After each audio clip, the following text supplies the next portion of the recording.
అందరు బాగున్నారా? మీరు కిలోల లెక్క తెచ్చుకుంటారు గోధుమ పిండి. బట్ నేను చూడండి ఫ్రెండ్స్ ఎంత ప్రస్తావనో, కానీ చేసుకునేదానికి తినే వాళ్ళకు ఉండాలి కదా. అంటే తినేదానికి ఎవరైనా పిల్లలు ఉంటే ఎక్కువ చేసుకున్నా పర్లేదు. ఇదో కప్పు గోధుమ పిండి తీసుకుంటున్నా, జల్లెడు పోసుకుంటున్నా. ఎంత బస్తా కొత్తది తెప్పించినా కూడా జల్లి వేసుకుంటే డౌట్ రాకుండా చూడండి. కానీ మీ క్లారిటీ కోసం అంటే జల్లెడు వేసాను, కొత్త బస్తా కాబట్టి. ఇది కూడా జల్లెడుకునేదండి, ఏం లేదు. ఇప్పుడు ఒక కప్పు గోధుమ పిండి తీసుకున్నా కదా, ఒక ముక్కాల కప్పు అంతా మైదా తీసుకుంటున్నా. ఎందుకంటే కజ్జికాయల కోసం ఫ్రెండ్స్, కజ్జికాయల కోసం మైదా వేస్తే బాగుంటుంది. మైదా వేయడం వల్ల స్మూత్గా కజ్జికాయ అనేది చాలా బాగుంటుంది. ఇది కూడా జల్లు వేసుకుందాం.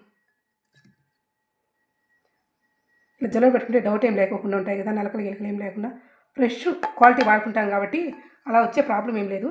ఇప్పుడు తీసుకున్నాం కదా, ఒక టేబుల్ స్పూన్ నూనె వేసుకోండి. నూనె వేసుకొని మంచిగా కొద్దిగా నీళ్ళు వేసుకుంటూ, మరి జిగటగా ఉండకూడదండి. కజ్జికాయలు అల్లుకునేటప్పుడు ఇబ్బంది అయిపోతుంది. కొంచెం గట్టి పిండిగానే కలుపుకుందాం. మా అమ్మ ఇదే ఒకప్పుడు మూటలు చేసేది, పెద్ద బకెళ్ళకి వేసి పెట్టేది. వడలు కానీ కజ్జికాయలు కానీ అత్రాసులు కానీ ఇట్లాంటివన్నీ. అప్పుడు చిన్నపిల్లలు కాబట్టి ఇష్టంగా తినేవాళ్ళం. ఇప్పుడు జనరేషన్ మారింది, అలా స్వీట్ ఐటెం కూడా ఏమీ తినాలనిపించట్లేదు. మనం డైలీగా ఈ పనులు పొయ్యి దగ్గర ఉండి ఆయిల్ ఫుడ్డే చేస్తూ ఉంటాం కాబట్టి నాకు అస్సలు తినాలనిపించట్లేదు. అదే మెయిన్ ప్రాబ్లం ఇప్పుడు. అసలు నాకు ఆయిల్ ఫుడ్ మీద ఇంట్రెస్ట్ లేదు. ఏదైనా టైంకి కొంచెం ఫ్రూట్స్ ఏదైనా తీసుకుంటే బాగుంటుంది అనిపిస్తుంది, కానీ ఆయిల్ ఫుడ్ అస్సలు తినాలనిపించట్లేదు. బట్ మనకు తినాలనిపించకపోయినా మా అత్తమ్మకో మా అమ్మల కోసమో మనం అంటే బయట ఉంటాం, మనకు నచ్చింది తింటాం. పెద్దవాళ్ళకి ఎట్లా వస్తాయి చెప్పండి? ఎందుకంటే ఇప్పుడు మనం తెచ్చిన ఆ జనరేషన్ వాళ్ళు ఇప్పుడు తింటాం లేదు. ఇప్పుడు ఫుడ్ మా అత్త అస్సలు తిందు. ఏదైనా సరే మనసుకు నచ్చేది ఇంట్లో చేసి పెట్టాల్సిందే. వాళ్ళ కోసం అవి కొంచెం చేద్దామని ఫిక్స్ అయిపోయాయి. పిండి వంటలు అయితే ఈరోజే స్టార్ట్ చేశానండి. పిండి వంటలకు మాత్రం కొంచెం ఇలా గట్టిగానే ఉండాలి. ఎందుకంటే కజ్జికాయలు వెళ్ళేటప్పుడు ఇది కొంచెం నానుతుంది కదా, ఇంకా ఎక్కువ సాఫ్ట్ అయిపోయింది అనుకో కజ్జికాయలు మంచిగా రావు. అందుకని ఇలా కలిపాను. ఇప్పుడు ఇలాంటి ఒక పేపర్లు వేసి పక్కన పెట్టేద్దాం. పిండి మెత్తగా నానుతుంది. పప్పులు కూడా చూడండి, బస్తా వేయించా. ఫ్రెష్గా ఏమే కానీ మరక లేకుండా. క్వాలిటీ విషయంలో అసలు రాజీ పండండి. షాప్ విషయంలో అయితే అసలు నేను రాజీ పండు. నీట్గా పర్ఫెక్ట్గా ఉండాలి, కొంచెం మనీ ఎక్కువైనా. సో పప్పులు తీసుకుంటున్నా. దీంతో 1 ముక్కాల ఉప్పంతా గోధుమ పిండి తీసుకున్నాం కదా, 2 కప్పులు పప్పులు, 1 అరకప్పు కొబ్బరి పొడి. ఎండు కొబ్బరి పొడి అండి, పచ్చి కొబ్బరి వేసుకోకండి. ఎండు కొబ్బరి అయితే మనం 2-3 రోజులు ఉన్నా పాడైపోకుండా ఉంటుంది అని ఇబ్బంది లేకుండా ఉంటుంది. అందుకే ఎండు కొబ్బరి అనేది ఇలా వేసుకోండి, మంచిగా ఉంటుంది. కప్పు వేసుకుంటే ఫుల్గా ఉంటుంది స్వీట్. అందుకని నేను అంత వేయటం లేదండి. మా మమ్మీకి కూడా కొంచెం షుగర్ ఉంది కాబట్టి 1.5 కప్పు యాడ్ చేస్తున్నా. 2 కప్పులు పప్పులు వేసాను, దానికి 1.5 కప్పు పంచదార వేస్తున్నా. ఇప్పుడు కూడా స్వీట్ మంచిగా ఉంటుంది. 2 కప్పుకు కప్పు వేస్తామనుకో, కిలోకి కిలో వేస్తే అది తూకం కాబట్టి సరిపోతుంది. ఇట్లా కొలతగా వేయకూడదు. ఎందుకు అవుతుందంటే చాలా ఇబ్బంది అయిపోద్ది. మళ్ళీ కిలో పప్పులు అయితే కిలో పంచదార వేస్తే సరిపోతుంది. ఎందుకంటే చక్కెర తక్కువ తూగుతుంది. పప్పులు ఇవనేది వెయిట్ తక్కువ ఉంటాయి కాబట్టి ఎక్కువ తూగుతాయి, పర్ఫెక్ట్గా సరిపోతాయి. ఇట్లా కొలత పెట్టుకునేటప్పుడు 2 కప్పులు అయింది కదా, 2 కప్పులకు 1 కప్పు వేసి కొంచెం వేసాను నేను. ఇప్పుడు కరెక్ట్గా సరిపోతుంది. ఓకే, వెయిట్ తక్కువ కాబట్టి దండిగా తూగుతాయి, చక్కెర తక్కువ తూగుతుంది కాబట్టి సరిపోతుంది. 2 యాలక్కాయలు కూడా వేసి ఈ మిక్సీ మంచి బరక్క లేకుండా కొంచెం లైట్గా పట్టుకుందాం. ఓకే, మిక్సీ పట్టించుకోవాలి. పిండి అయితే ఇలా పట్టుకోవాలండి. మరి మెత్తగా పెట్టకూడదు, కొంచెం పరగ్గా ఉండాలి. పరగ్గా లేకపోతే ఏమవుతుందంటే పొరపోద్ది తినేటప్పుడు. కొంచెం పరగ్గా పట్టుకుంటే పొరపోకుండా పొరమాలకుండా ఉంటుంది. ఇలా పట్టి పెట్టుకోవాలి. కజ్జికాయలకి ఇలా రేక్ అనేది కొంచెం మందంగా లేకోకుండా కొంచెం పలచంగా లేకుండా మిడిల్లో ఉండాలండి. అట్లా ఇలా ఉంటే కజ్జికాయ పర్ఫెక్ట్గా అల్లుకోవచ్చు. పొడి పొరపాటున రేఖకు అంటుకుందంటే మన కజ్జికాయలు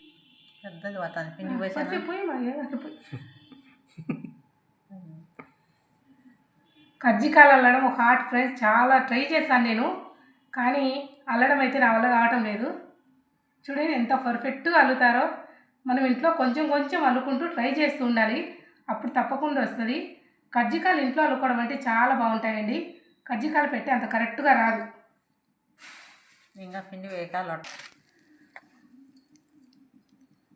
ఇలా బాగా చేతలు కాబట్టి పిండి అలా అంటుకున్న వాళ్ళకి సాధ్యం. కానీ ఇంకా మనమైతే ఇలా అసలు పిండి అంటుకుందంటే కజ్జికాయ రాదు ఫ్రెండ్స్, చాలా కష్టం. సంక్రాంతి అంటే పిండి వంటలు కదా ఫ్రెండ్స్. మీరంతా ఏం చేస్తారు, ఎలాంటి పిండి వంటలు చేస్తారో కామెంట్ చేయండి. మా కడప వాళ్ళకి కజ్జికాయలు కారాలు ఇలా వడలేనండి ముఖ్యంగా, ఇంకా అప్పరాలు, ఈ మూడే చాలా ఇంపార్టెంట్గా కరెక్ట్గా చేస్తారు.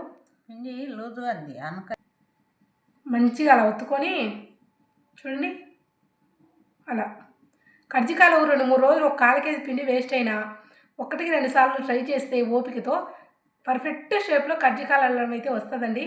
తప్పకుండా ట్రై చేయండి. చూడండి ఎంత బాగా వచ్చిందో. అదే కజ్జికాయలు పెట్టి తల్లుకుంటే అంత కరెక్ట్గా రాదు, చూడడానికి అంత బాగుంటుందండి. చేతి అల్లడం నేర్చుకోండి ఫ్రెండ్స్, చాలా చాలా టేస్ట్ ఉంటుంది. ఇంకా ఫైనల్లీ లాస్ట్ కజ్జికాయ అనమాట, అన్నీ రెడీ అయిపోయాయి. చూడండి ఇప్పుడు కూడా కొంచెం పిండి ఉంది, అందుకని ఇంకొక కజ్జికాయ లాస్ట్ ఇది. అట్లా అనుకుంటూ 2 అతుకులు అట్లా కరెక్ట్గా అతికించాలండి. ఫ్రెండ్స్ చూడండి మడుపులు ఎట్టాలింట్రో ఎంత బాగున్నాయో చూడండి. ఏమైనా చేతి అల్లకం ఉన్నంత మనము కజ్జికాయలు పెట్టెలతో వెళ్తే అస్సలు బాగుండదండి. చేతి అల్లకం చాలా బాగుంటుంది. ఇప్పుడు ఫ్రై చేద్దాం రండి. చూడండి మరీ ఎక్కువగా ఆయిల్ హీట్ ఉన్నప్పుడు వేసుకోకండి, కలర్ మారిపోతాయి, బాగుండవు. కజ్జికాయ అనేది కొంచెం వైట్గా తెల్లగానే ఉండాలండి, అప్పుడే బాగుంటాయి. ఇట్లా 1 by 1 తిప్పుకుంటూ వేసుకోవాలి. వేయడమా తీసేసి మారినట్టు ఉండాలండి. మరి ఎక్కువసేపు పెట్టామంటే కలర్ మారిపోయి అస్సలు బాగుంటుంది. కజ్జికాయ కొంచెం తెల్లగా ఉంటేనే చాలా బాగుంటుంది. ఈ తిరగవంట చూడండి, కజ్జికాయలు కొంచెం ఎక్కువ కలర్ వచ్చాయండి. మినిమం ఇంత అక్కర్లేదు. మనం బయట తీసుకునేటైతే తెల్లగా ఉంటాయి చూడండి. నేనేమంటే ఇంట్లో కదా మనకు కొంచెం గోల్డ్ కలర్ వస్తే బాగుంటుందని అప్పుడు దాకా పెట్టాను. ఇంట్లో కూడా అవసరం లేదు ఫ్రెండ్స్. మ్యాచ్